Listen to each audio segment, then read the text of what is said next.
देखिए, इस देश में भारत के इतने अच्छे संविधान जिनके मूल्य कीमती हो, आज़ादी के 79 साल बीत जाने के बाद देश में समता मूलक समाज की स्थापना नहीं हो पाई। ये देश में समता मूलक समाज की स्थापना हो जाए, हर समाज के लोग जो है प्रशासनिक सेवाओं में जा सकते हैं, राजनैतिक हिस्सेदारी उनकी मिल सकती है। लेकिन आज़ादी के इतने बरस बीत जाने के बाद आज इन पीढ़ी के लोगों का कोई भी विश्वविद्यालय में नहीं है, न इनके लोग डॉक्टर और इंजीनियर है, न तो इनके लोग पीएमओ और सीएमओ के कार्यालय में कोई सेक्रेटरी है। इसलिए पीढ़ी के लोगों को हमें यह पाठ देना है कि वास्तव में आज़ादी के इतने साल के बाद तुम्हारे लोग दरोगा क्यों नहीं बना पाए, तुम्हारे लोग टीचर्स क्यों नहीं बन पाए। जो लोग टीचर्स बनने की कुछ तैयारी में डटे, उनके साथ 69,000 प्राइमरी टीचर्स की भर्ती में 19,000 नौकरियों की धांधली उत्तर प्रदेश के मुख्यमंत्री ने कर डाली।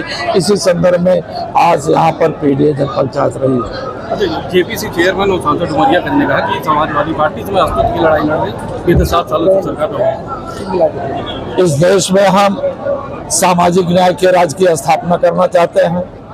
हर जातियों की जितनी हिस्सेदारी है वो हिस्सेदारी मिल जाए। ये अस्तित्व हमारे पीढ़ियों के लोगों का कम है।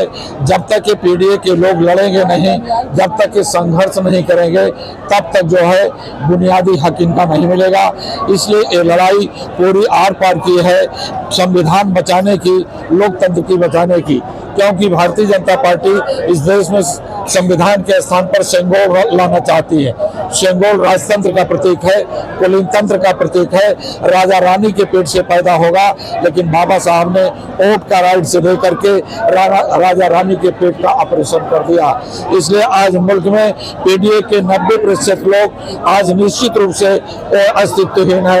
अपनी अच्छी वोटें, कीमती वोटें तो दे देते हैं, राज्यसभा में भेज देते हैं, लोकसभा में, उत्तर प्रदेश की विधानसभाओं में भेज देते हैं। लेकिन उनकी नौकरी का सवाल जब आता है, तो उनके आरक्षण के मुद्दे का सवाल आता है, तो उनके आरक्षण के अंदर खाने में बेईमानी होती है और ये 10% लोगों को नौकरी दे करके आगे बढ़ते हैं। इसलिए अब 90% समाज के लोग एकजुट होकर के अब भारतीय जनता पार्टी से हिसाब मांग रहे हैं कि आप बताओ हमारी हिस्सेदारी कहाँ है। बहन जी ने अपनी रैली में कई सारे आरोप लगाए हैं, उसके बारे में आप क्या कहेंगे समाजवादी पार्टी?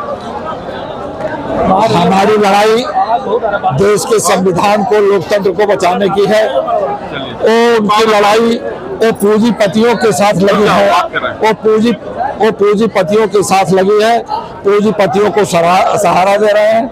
हम लोग 90% के लोगों की लड़ाई लड़ रहे हैं।